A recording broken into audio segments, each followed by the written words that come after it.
Moussa Niang, c'est le président du Conseil national des artisans du Sénégal. jërëjëf Moussa ñu ngi lay nuyu di la ziar. waaw sëñ Moussa Niang yow gis nañ ni donc yaa ngi wax maanaam conseil national donc conseil national des artisans du Sénégal mel na ni kon yéen yéen a ngi dem vers la formalisation mais suñu doon wax ci wàllu entreprise ak entrepreneuriat fii ci Sénégal ak semaine bi yéen seen taxawaay en tant qu'artisan national du Sénégal lan lañ si xaar ak lan lañ séntu. waaw mais jërëjëf Moussa boo nee conseil national des artisans du Sénégal mën nga ni sax le patronat de l'artisanat. waaw le patronat de l'artisanat waaw ah. loolu dafay ngeen nekk patronat. waaw mais justement c'est-à-dire loolu dafay indi benn déclic. chez waaw les artisans. waaw c'est les hommes de métier. pour leur conscientiser que ñoom ay entreprise lañ. waaw. qui dit entreprise dit formalisation. ñun on va au-delà de la formalisation. dañu dem vers la fonctionnalisation. Fonctionnalisation. ça veut dire que am na ñoo xam ne dañ naan formalisation mooy sur le plan juridique am na ay kayit. mais bari na ñu am ay kayit ñoo xam ne mi ngi seen poche. waaw. il faut les accompagner vers une fonctionnalisation mooy une entreprise fonctionnelle. une entreprise qui évolue. une entreprise qui emploie. une entreprise boo xam ne day contributrice à l'économie du Sénégal. oui. ñun patronat boobu la ñuy incarner.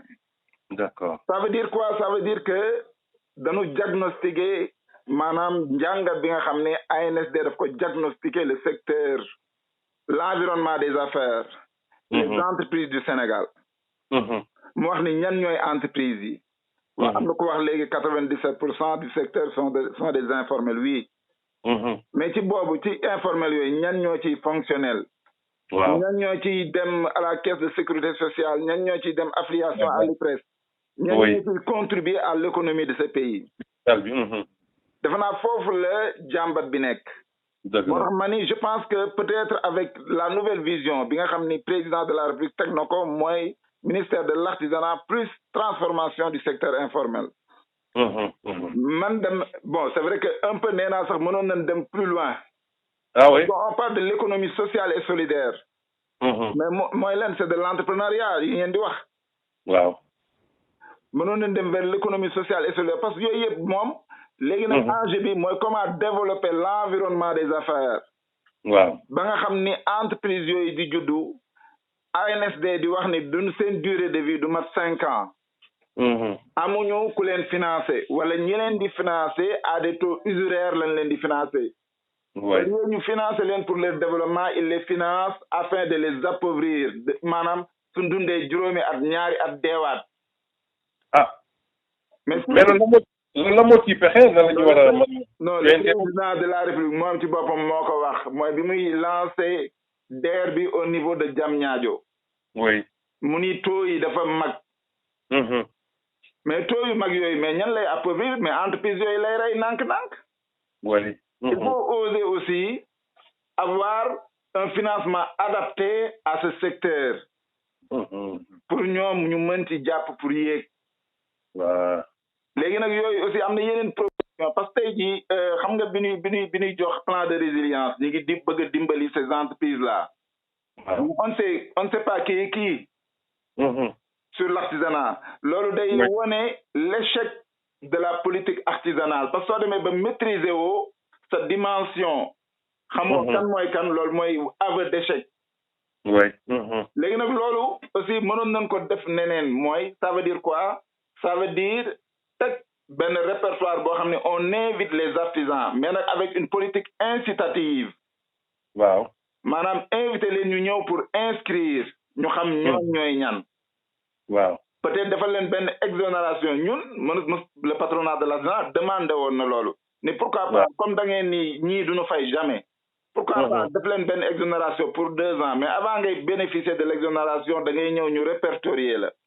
ñu la non may ñu la li nga waroon di fay mais da nga koy épargner pour 2 ans. pour ñu a gën a consolider sa entreprise mais à partir de 2 ans dañ lay adopter benn régime fiscal boo xam day adapté wu ci yow nga commencé di fay ñu xam ni yow tu es là. est-ce que comprendre nga li mu bëgg a wax. waaw ñu ngi lay comprendre kay. léegi loolu peut-être day nekk ay politique incitative y en a d'autres yoo xam ne ñun actuellement liñ ci mën. en tant que un jeune patronat de l'artisanat. Pourquoi le patronat? C'est pour faire déclic, pour conscientiser que non mais ñi ngeen di wax parce que dëkk yu bari am nañu ko fi wax Allemagne. Seen champ d'action ñëpp ay petites et moyennes entreprises la ay micro entreprises. léegi nag ñun Sénégal dañu war a réfléchir ci li ñu am. bañ a copier ji leneen lu mag bëgg a yéenu lu mag ñun lii la ñu am. maanaam sooy xëy sa kër di joxe dépense da nga naan ñii ñoo fi nekk nii laay adapté woo pour jox leen loo xam ne dina leen dundal. en fonction de notre architecture de notre environnement nan la ñuy def ba maanaam jeune entreprise yi ñi nga xam ne ñu ngi jóg di dem. parce que tey soo ñëwee ci benn atelier de menuiserie mais le gars là lan la maîtriser. les rudiments du métier de la menuiserie la mën. mais am na lu mu mënul. comment gérer une petite entreprise mënu ko management boobu mënu ko. management boobu mën na jóge ci école bi école de formation. marketing boobu mën na jóge ci école de formation. les techniques de géométrie yi nga xam ne mën na ko def design mën na jóge ci beneen école de formation. loolu soo ko boolee day commencé jël jeunes yi di leen intégrer. di leen boole ñu nekk benn micro entreprise forte. mais ñoom nag ils ont besoin d'accompagnement, un financement adapté, des régimes fiscales adaptés. sur l'accès au marché public.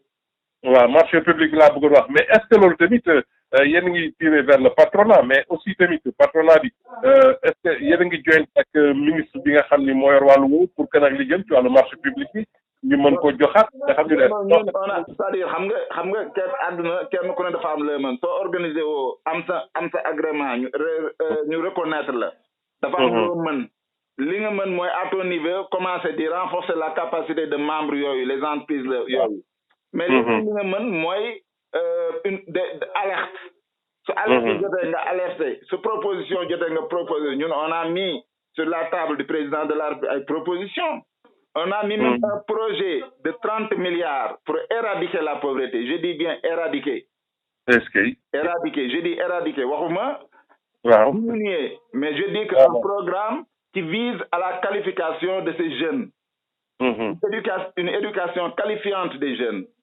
l'éradication de la pauvreté, l'insertion des jeunes dans les ateliers artisanaux. En plus de là, la formation de ces jeunes à des métiers décents pour avoir un travail décent, un travail qui vient leur permettre de vivre. Il y a beaucoup de contraintes. Déguerpissement, un espace de travail nous dédié à ces jeunes. Oui, ça c'est vrai. À tout ça, je pense que l'enjeu, moi que le nouveau ministre de l'artisanat, de transformation de Nikoy Nyan,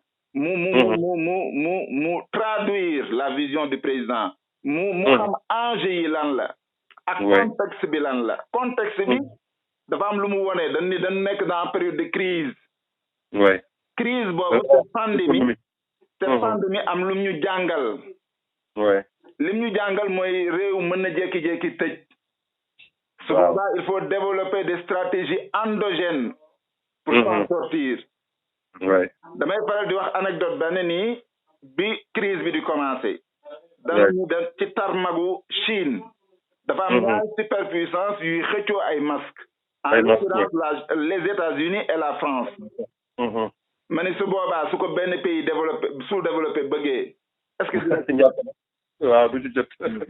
léegi nag foofu dañoo gis la capacité d'innovation et la capacité d'adaptation de nos artisans. ñu ñëw defar ay masques. pour se protéger.